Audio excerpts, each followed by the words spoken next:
Welcome to the first of our webinars, Revitalizing the US's Infrastructure. I'm Leo Kellion, editor and host of Baillie Gifford's Short Briefings podcast. In September 2017, winds of over 100 miles per hour and torrential rain lashed Puerto Rico, not once, but twice. Hurricanes Irma and Maria ripped walls off buildings, flooded neighborhoods, and cut 3 million people's electricity supply. It was the largest blackout in US history, and the decrepit state of the island's power grid prior to the storms magnified the impact. Utility poles were rotten, connections corroded, and trees near the cabling untrimmed. It took nearly a year to get everyone reconnected. Puerto Rico highlights where chronic underinvestment leads at a time when the weather's becoming wilder. But as you're about to hear from investment manager Michael Taylor, the US's plan to spend over $2 trillion on energy, transportation, and broadband infrastructure should create a once-in-a-generation growth opportunity. Let's begin Disruption Week.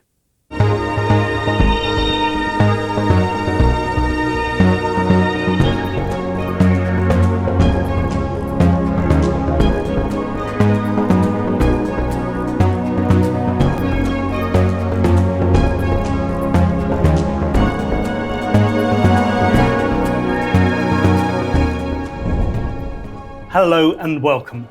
This webinar is about 45 minutes and will take questions from you, the audience, during the last 15. We'd love to hear what you want to know, so please use the Ask a Question tab on your screen to send your requests. Michael, thanks for joining me. Great to have you with us. Morning, Leo. Infrastructure probably isn't the first thing that comes to mind when our audience thinks about growth.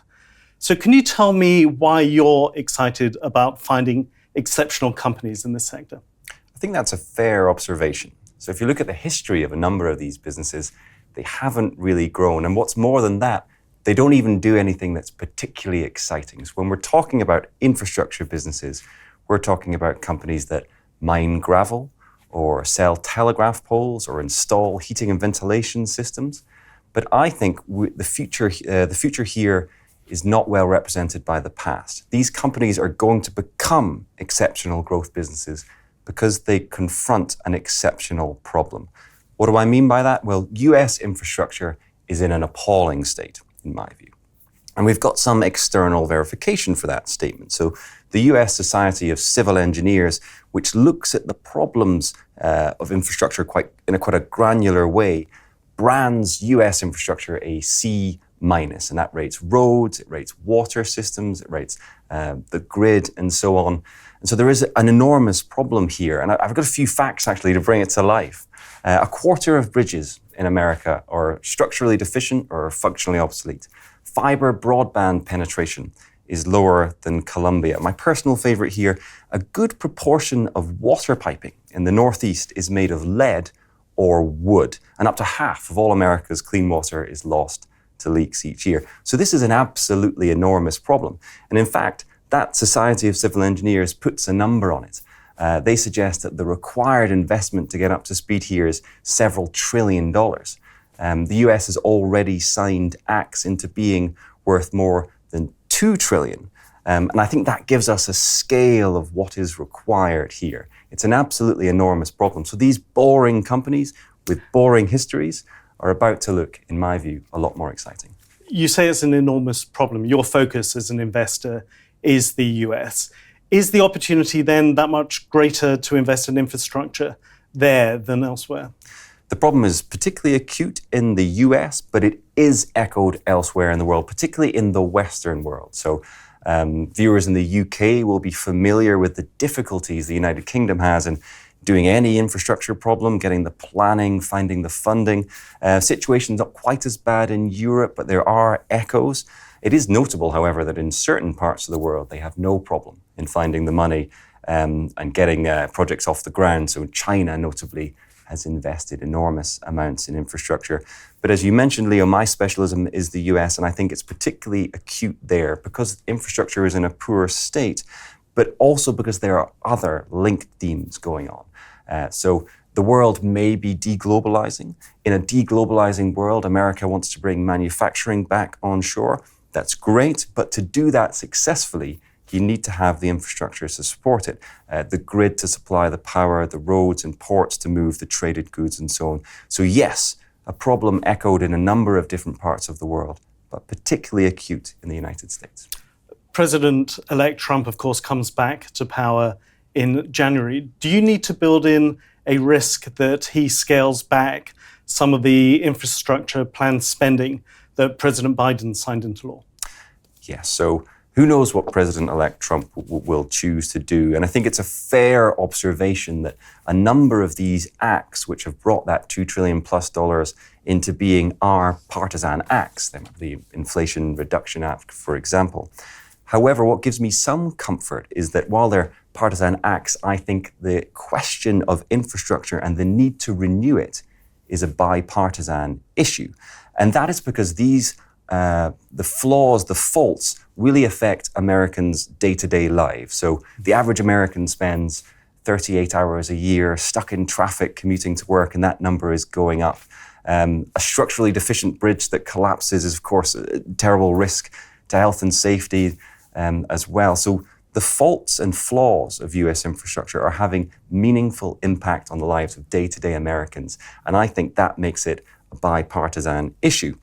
There are a couple of further points I'd like to make. So the second one is it's not just a question of, it's taking too long to get to work or the grid is not as reliable. It's becoming a question of national security. Mm-hmm. So as America reshores things like semiconductor manufacturing, it does that because it wants security within its own borders. To have the capability to produce something like a semiconductor, you do need reliable power sources. So semiconductor manufacturing takes a lot of water, so that system needs to work well. So getting this right works on a national security level too. The final part of the issue is it's probably fair to say that Donald Trump is not as supportive of issues like electric vehicles as President Biden was. But a lot of central influence for the infrastructure world is done at a state level, not a federal level. So if California or New York want to make investments in the renewable energy space, say, they can continue to do that regardless of what President-elect Trump chooses to do. So this sounds like a big opportunity. Why do you think the markets currently underappreciate the sector then? I think it goes back to the question of the boring histories of these businesses. Many of them, part of the reason US infrastructure is in such a bad state is that maintenance spend has been cut. And a number of my businesses live off maintenance spend. So as that dwindles or is stagnant, these businesses haven't experienced growth. And the market will tend to look back at that dull history and use it to extrapolate forward. What we're able to do as long-term stock pickers is say, okay, there's a big issue here. We think there are emerging mega trends, and we have the patience and the time horizon to wait for that to come through. And the other factor is wild weather, isn't it? I gave the historic example of Puerto Rico at the start, and it's not that we're necessarily seeing more storms, but we are seeing more intense storms, more categories 4s and 5s. How does that play into your thinking? Exactly. So we certainly are seeing both wetter weather and also the most severe expressions of that. These storms are getting bigger and more damaging. And that's important not just because of the impact they can have on local economies. It influences how cities have to be designed. So when you design, say, a storm drainage system, you do so to cope with the most severe weather that you might come across. So a city might say, as they plan their infrastructure, we need to plan for a storm as severe as might happen once in 100 years. That kind of event is becoming a lot more frequent. So to give you an example, the city of Austin, Texas experienced 3 once in 100-year storms within 5 years in the last decade. So the city has to plan for more extreme events, what might have been a once in a 200-year storm. So that means more drains, more capacity to store the water, etc. And that requires a lot of investment. And I think we can bring up a graphic showing the number of storms there's been in the US costing over $1 billion in damages. Can you just tell us exactly what our audience can see there? Talk us through it. Yeah, so what we can see is a very clear trend. It's bottom left to top right. So whether it's becoming wetter and it's becoming more severe, as we just mentioned, and that feeds into the planning process at the municipal level. A city planner will see this. He knows, he's thinking not just what has happened. These systems last for a long time. We're going to have to plan for what might happen in 10 years or 20 years. And if this trend continues, it's going to put a lot of stress on municipal infrastructure. And we sourced that data from the financial filings of Advanced Drainage Systems. Baillie Gifford's one of the biggest institutional investors in the company. Can you tell me what it is particularly about that makes you think that it's capable of outperformance? What a wonderfully named business, Advanced Drainage Systems. I told you they were boring. Couldn't give you a better example. So Advanced Drainage Systems does exactly what it says it does. It makes drainage systems. But what's interesting about Advanced Drainage Systems is it makes them out of plastic. Most drainage systems in the United States are made out of concrete. Now, the growth opportunity for this business is twofold. One, we need more drainage. Wetter weather, all the points that we've just discussed. So there's an ongoing secular trend. At the same time, there is a shift from concrete to plastic. Now, the reason that happens is that concrete tends to crack, it doesn't last as long, it's also expensive and difficult to install. Plastic drains are much lighter, they last for longer, they lose less water, etc. So we can see a real structural growth story for a business which sounds pretty boring. On top of that, we can layer on what I think is absolutely crucial, which is the question of competitive advantage. So in the plastic drain market, Advanced Drainage Systems has the majority of sales. It's about 60%, and that gives it economies of scale, so it invests in itself. This could be a distribution fleet, or it could be in its manufacturing capability. Fun fact for you, Leo, Advanced Drainage Systems has the largest plastic injection molding machine in the world, and that's just one example of the capabilities the company has. So I would frame it as exciting secular growth story in a boring wrapper and a strong competitive advantage. And we can bring up a photo of that machine that you just talked about. In fact, it's so big it doesn't quite fit into the photo, and that's the team standing in front of it who manufactured it. Can you tell us just a little bit more about how ADS puts it to use? What I think is particularly exciting and interesting about that machine is, yes, it's huge, but it's also mobile. So what Advanced Drainage Systems does is they will identify areas of particularly acute demand, and they will move their enormous injection molding machine to that pocket of demand. Now, having a machine that large allows them to manufacture large pipes. It allows them to manufacture very efficiently and therefore be cost efficient. And it's something that the smaller local players that generally Advanced Drainage Systems competes against can't do. So it must be quite frustrating if you've got a small plastic pipe business and suddenly the city that you're beside starts to invest in its drainage systems, and then along comes the world's largest plastic injection molding machine to compete against you. It doesn't strike me as particularly fair almost, and that is the essence of competitive advantage. It's amazing that they can move that about. You mentioned that ADS is using recycled plastic for its products, which makes them lighter. It also means that they can build them quicker than out of concrete equivalents would be. Are there other advantages to it as well? Yes, absolutely. So one of the big bottlenecks in US construction at the moment is the question of labor. And there is an increasingly acute labor shortage. And I hear this from almost every construction business that I talk to. And it's here that plastic drains have an interesting role to play in easing that problem. So concrete is much heavier. So to get it into the ground, you have to have far more employees, laborers, you have to have far more trucks, so that the congestion site becomes much more crowded. And if any of those crews don't turn up, could be the train crew, could be the trenching crew, then your whole project slows down. Plastic, much lighter. So you need fewer trucks, fewer people, you can get it into the ground and cover it up much more quickly. And that is an enormous benefit at the moment to US construction and infrastructure businesses that are facing that supply of labor shortage. So that's advanced drainage systems. Can you give us another example of a company that Baillie Gifford's invested in this sector? Well, the one that immediately comes to mind is a business called Stella-Jones. Now, this is not a Welsh celebrity. This is a wooden pole company that actually is based in Canada.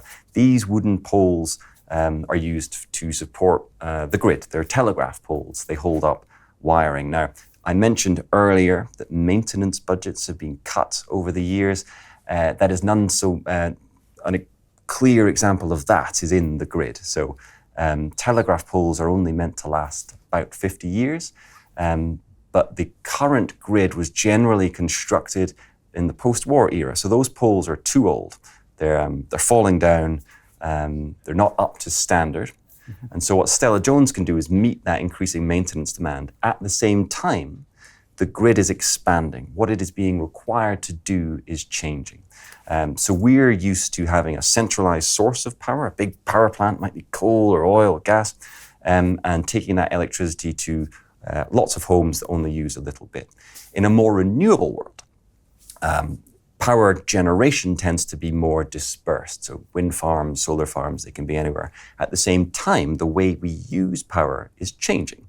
The more houses have electric vehicles and the more chargers are required and the voltage needed goes up. So that changing nature of the grid means that we're going to have to build more power lines, use more telegraph poles, and also the weight of those wires is going up because the voltage is going up, so we need more of them per mile. So there's a good, very interesting demand story there. At the same time, Stella-Jones also has the majority of that market. It has just over 50% of supply. So we have a great demand and we have a good supply story to back it up. So how does it have such good supply? Because it's not growing these trees itself, is it? That's right. This is fascinating. So what Stella-Jones has is about 100 tree spotters. And to understand why that's important, we need to realize that not every tree can be used as a telegraph pole. They have to be taller than most. They have to be straight. They can't have too many branches because the knot in the wood where the branch meets the trunk weakens the pole. So the tree spotters go around continental North America and they find these exceptional trees to be used as telegraph poles. Now, often a plantation owner or the owner of the forest will have the option of cutting that tree down today, even if it's not ready to be a telegraph pole, and realize the cash. What Stella-Jones has to do is convince that owner to leave it in the ground for another 5 or 10 years, and as compensation, they will pay a premium when it comes due. However, for that to work, the plantation owner needs to believe that Stella-Jones will still be there in 5 to 10 years. So there's a reputation and a trust angle too. So Stella-Jones knows where the trees are, and it has the relationships to be able to turn them into telegraph poles when the time comes. And so if there's a lack of these trees, why doesn't the industry just use metal poles instead? Interesting question. So the most obvious answer is metal poles are much more expensive. 3 or 4 times the price of a wooden pole. They do have some advantages. They can carry very heavy voltage wires, but that cost differential means that they tend to be used for the longer term transmission. What telegraph poles are used for are the more local part, and that's what I think is the most interesting at the moment. So to connect homes with electric vehicle chargers or to connect local solar or wind power. There's also 1 or 2 other interesting things about your today's wooden poles. So it seems counterintuitive, but a treated wooden pole is a more robust solution in a world of wildfires than a metal pole. So with appropriate treatment, they can resist heat and they don't burst into flames unless they're totally engulfed, whereas metal poles tend to buckle in the heat. So they've actually become surprisingly popular in areas like California. Gosh, that's interesting. So that's Stella-Jones gaining advantage from dominating supply. Do we have any other infrastructure holdings that share in that characteristic? Yes, we certainly do. And I would say that in almost every example of an infrastructure business that we own, it is absolutely critical to have that supply advantage because often these are commoditized products. A pole is a pole is a pole. So you need some sort of supply advantage to get robust pricing. There is no better example than Martin Marietta Materials, which is a very long-standing holding of Baillie Gifford. This is a company that produces aggregates. That's their Sunday name. For the rest of the week, they are rocks. They are bits of gravel.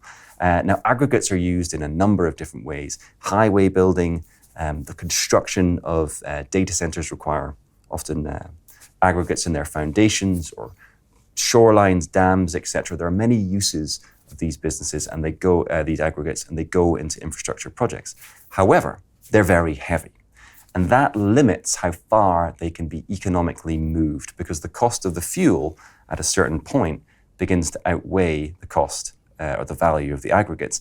And that limit is about 60 miles. So it lends itself to very localized markets, particularly as it's difficult to set up new quarries at the moment.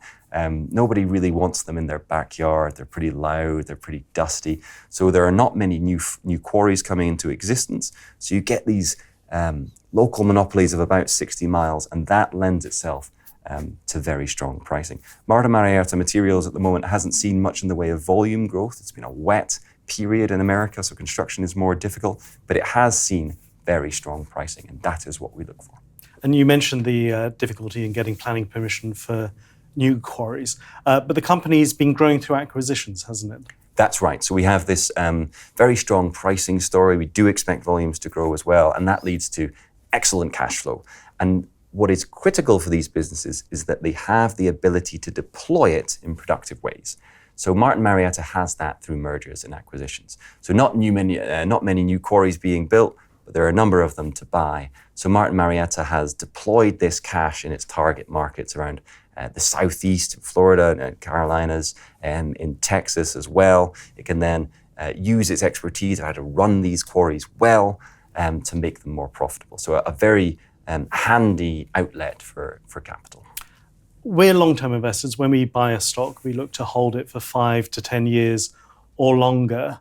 Looking ahead over that time span, is there a possibility that the construction industry moves towards using more recycled materials, perhaps sourced from the demolition of old infrastructure, rather than needing quite so much aggregates from Martin Marietta?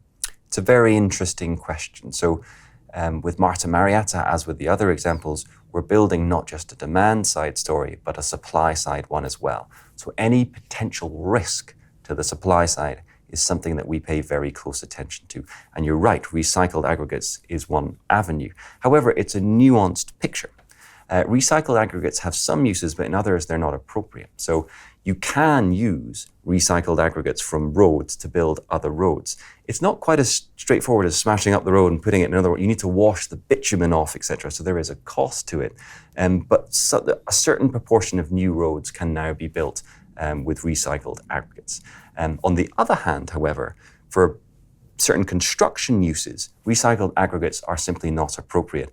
Now, I don't think I'd be saying this on a live webcast, but the shape of the stones is very important. They have to be of a certain size, a certain roundness, so they fit together in a way that's appropriate for construction. You certainly can't have them being covered in bitumen. So some uses for recycled aggregates, other cases not really appropriate. So how are you finding these companies? Because it's not just by reading filings and listening to conference calls from your desk here in Edinburgh, is it? So I do a lot of listening to conference calls, reading filings from my desk in Edinburgh, but I also get out and about and try and find these companies. So my team and I spend a lot of time in the United States, as many US investors would. What we try and do, however, is not just go to the coasts, to the Silicon Valleys or the New Yorks of the world. Many of these infrastructure businesses are in less discovered places, in the Midwest, in the Ohios of the world. And so we'd like to try and get out there, meet companies on their own terms. At the same time, they sometimes come to us. That was the case with Advanced Drainage Systems. They came through Edinburgh. Now, you mentioned we're one of the largest institutional holders of those shares. That's true. And it's also true that we have a long-term time horizon. So on average, we will hold shares for 7 or 8 years. That is attractive to the company itself. They want us on their shareholder register, in my view, because we can have good, constructive, long-term dialogue with that business. So they'll come through Edinburgh, they'll offer meetings, and that's exactly what happened with Advanced Drainage. I saw that invitation. What on earth is this? And then I got into the wonderful world of plastic drains. Excellent. That's our reputation working to our advantage. We'll be coming to audience questions soon. So if you haven't already done so, please do submit one via the Ask a Question tab on your screen. But Michael, before we do that, we've talked about the need for more telegraph poles in the States, and that's partly being driven by the growth in the number of data centers which are used to power AI, run the online services that we use. There's over 5,000 of them already in the States, and the number's going up by 9% a year. So is there another investment opportunity there? Yes. So you can characterize data centers as being infrastructure themselves. They provide the means to do economic activity to their customers. But to support that bit of infrastructure, there needs to be a foundational layer below it. And the most pressing issue to support a data center at the moment is the question of power. So a data center, particularly ones that support the AI revolution that we're experiencing, are extremely power hungry. They're full of NVIDIA GPUs. And NVIDIA GPUs consume lots of energy. So these are the processing units that do the computing. Now, in a cluster within a data center, the number of GPUs is going up and up and up. So from hundreds to thousands, tens of thousands, even potentially in the future, hundreds of thousands. And having that many power-hungry processing units beside themselves creates lots of heat and requires lots of energy to come in. So we're trying to identify businesses that can meet those, solve those problems. So one example would be a business called Comfort Systems. They make, they install heating, ventilation, and air conditioning units. And data center needs for those products are extremely intense. So I've mentioned how hot it can get inside it. You need lots of air conditioning. You need lots of ventilation. Comfort System will come along and provide a service to the data center owners, solving that problem for them. And these data centers often change, don't they, from the point of inception to completion, because these NVIDIA GPUs that you mentioned and other equipment is evolving at such a fast pace. How well placed is Comfort Systems to deal with that? So Comfort Systems is one of the largest players in the space. And that's important because it gives them sight into best practices in the industry. So you're right, data centers are changing. In particular, the number of GPUs is going up, as I mentioned, very, very quickly. And so Comfort Systems within its network will be able to see where very large clusters of GPUs have been put in place and how the ventilation and air conditioning needs were met. It can then take that learning and bring it to the other areas of the country where data centers growth is equally as strong, but they haven't quite got to the cluster size yet. So national expertise, the sharing of best practice, and also the reliability. We mentioned earlier on, there is a labor shortage in the United States. That probably plays into the hands of the larger companies that can offer attractive benefits. So Comfort Systems has the expertise and the labor pool to get the job done. So it really works to their benefit. Absolutely. Time for some audience questions now. Let's see what you've sent in.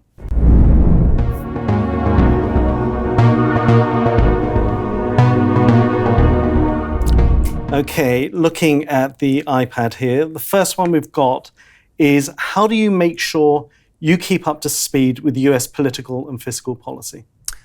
Yeah, so I use many of the sources that the audience here will use today, regular news sources. We also have access to economists from various research houses, but one of the key sources of insight we have is the company themselves. So yes, I am interested in US fiscal policy and so on, but these are extremely complicated documents. When I talk to an infrastructure business, they're even more interested than I am, and they are particularly interested in the bits of legislation that matter to that company. So we'll have very productive discussions with the CEO of Advanced Drainage Systems or the CEO of Comfort Systems and so on, because their knowledge is very deep, and we'll challenge them on it. It's also worth saying that they're knowledgeable not just about the federal situation and so on, but the state level legislation that really impacts those businesses. Okay, I've got a question here about some of the companies we haven't talked about. Are there other parts of the US infrastructure spend that you've investigated and decided not to invest in? If so, where and why? Yeah, so I'll frame this conceptually first. For me, it's absolutely critical in these businesses to get the supply side, the competitive advantage consideration right. Because actually, historically, infrastructure has been a pretty good way to lose money. Infrastructure projects are enormously expensive. They require lots of debt. They're complicated. They overrun. If the money runs out, that's very negative for a supplier. So there's quite a few risks here. What I look for is a company with an advantaged supply side situation. So we mentioned a few, the Stella-Joneses, the Martin Marietta's, and so on. What I try and avoid are pure commodities. Even although the situation, the demand side might be as strong, if you're just, say, I've looked at commoditized steel manufacturers, if your product and your supply side situation is just the same as everyone else, that lends itself not to the attractive pricing growth that we see at Martin Marietta, but pricing volatility at best that we see in, say, some of the pure commodity industries. And often because, if you combine that volatility with businesses that can be quite capital intensive like steel, you've got a quite a dangerous mix. So whilst there can be lots of growth in those businesses, I think the risks are too high to give me, or at least it's very hard to have a supply side insight. We've got lots of questions here, so I'm going to go on. The next one's a multiple choice. Which of these three subsectors is the biggest growth area? Energy transition, digitalization, or renewing essential infrastructure? It's a good one. So from a pure demand point of view, it's probably digitization, probably B. There's lots of growth there. But it strikes me that they're all quite interlinked. So we might be very optimistic about digitization, but we can be optimistic all we like. If there is no power, if there is no means to support it, then it will go nowhere. So it's also linked to C, renewing the basic infrastructure. So I would regard them as being hand in hand. And at Baillie Gifford, we run portfolios, right? We don't just pick stocks alone, so we can have access to both. So when I look at our portfolios, I get very excited by seeing the companies that are powering digitization, that are powering artificial intelligence revolutions by supplying GPUs and compute. And I also get very excited by them sitting beside the Stella-Joneses of the world, the Martin Mariettas of the world, the Eaton, which supplies the transformers that feed data centers. So I think the most powerful approach is to invest in them both. And of course, we're just talking about demand here. Let's not forget that you have to take into account the valuation. And it's my view that a lot of the boring basic infrastructure companies are not valued particularly highly, whereas the more obvious digitizing stuff tends to be. I've got a question here going back to advanced drainage systems. The audience member asks, I understand the advantages of plastic against concrete, but isn't plastic bad for the environment, especially when it needs to be disposed of? Yes, so that's a really important point. There are a couple of angles to it. One, about half of the raw material that goes into a big plastic drain is recycled. And it's recycled from plastic bottles and regular stuff. Often it's being saved from landfill. I think advanced drainage systems, I'm pretty sure this is right, has been maybe today the largest consumer of recycled plastic in the United States. At the same time, I would go back to the point that these drains tend to last a long period of time. So when you manufacture a concrete drain, one, it's very, very energy intensive to do that. You're using a lot of power, a lot of heat. And then it's more energy intensive to get the thing into the ground. And if it breaks in 20 or 30 years, then you have to get it out the ground and you have to replace it with another energy intensively produced concrete drain. So the plastic side of the equation has an advantage at that point as well. Okay, next one. What's the expected growth rate of the companies mentioned? How long will this infrastructure investment wave last? 5 years, 10 years, longer? So I'll take that second bit first. Infrastructure trends tend to last for long periods of time. So I'll give you some facts to illustrate the grand sweep here. So public infrastructure spend as a proportion of GDP in the United States peaked at around, I think it was 2.5–3% of GDP in the 1960s. And it has been falling and falling and falling ever since. It reached a nadir in the last decade in the 2010s of just over 1%. Now, I think as that starts to turn, it's going to be an equally long up. So I can't say it's going to be 30 years or what, but I think this is 10 years plus because the need is so pressing. And also once it starts to work, once you start to support the economy of tomorrow and these data centers provide their worth, I think a positive feedback loop begins because people can see the benefit and they start to generate a return for the underlying investor that then wants to invest more. So I think this is a long scale. As for the growth rate, it'll be cyclical in a number of these businesses, but the key thing is more than previously. So take Stella-Jones. Stella-Jones was growing volumes at a low single-digit rate. Pricing would fluctuate.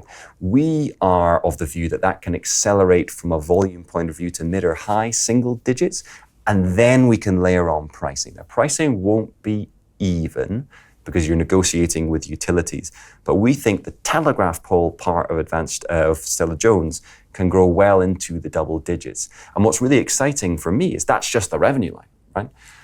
When you're growing partly through price, you're going to realize, most likely to realize increased gross margin, and then you're going to be able to leverage your other costs as you grow. So I think volumes will inflect at the same time as margins, and that will feed down to a very attractive bottom line figure. I want to squeeze a couple of quick ones in, so quick answers to these. Are dividends part of your investment case? They can be, but with growing businesses, we expect them to be, they're probably a junior part. We're looking for businesses that can reinvest itself, that can grow. That's just for the strategies I tend to work on. We do have an excellent dividend growth strategy, but for my areas, we're focused more on growth than capital return. And last one, when you visit a company, what's the key thing you're looking for to identify its potential? So when we're visiting a company, what I am trying to do is assess the management of that business often.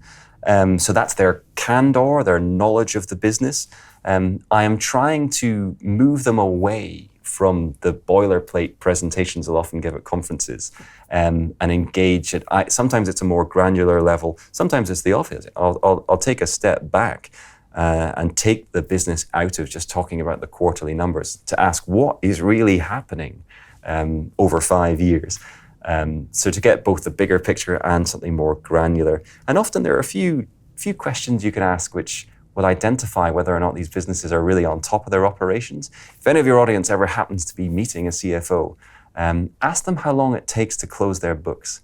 For some companies, a few hours. For other companies, it'll be weeks. And I think that kind of question can tell you something interesting about the complexity of the business and how on top of it management teams really are. One of the things I really like about infrastructure businesses is often they're either family run or they're off the beaten track. They're not glamorous. So you get management teams that are excellent and they're absolutely into what they do. That's great. We haven't had time to answer all your questions, but we'll aim to respond to some of those that we didn't get to on our Disruption Week website. Details of that coming up in a minute. Michael, first though, before we wrap things up, could you leave our audience with one final thought? Absolutely. The message from me is that the opportunity here is massive, both in the magnitude of the spend and the duration, how long it's going to last for.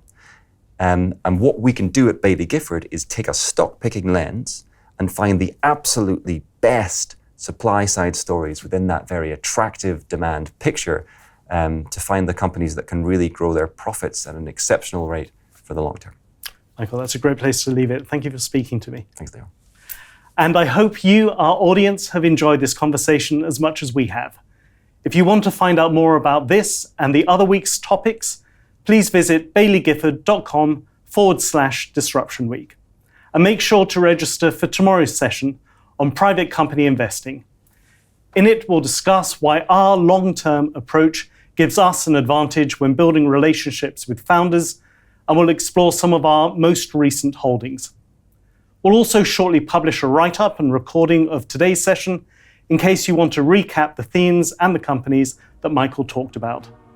And as always, if you have any specific questions, don't hesitate to get in touch with your client contact or email us at disruptionweek@bailliegifford.com. But for now, I look forward to seeing you again soon.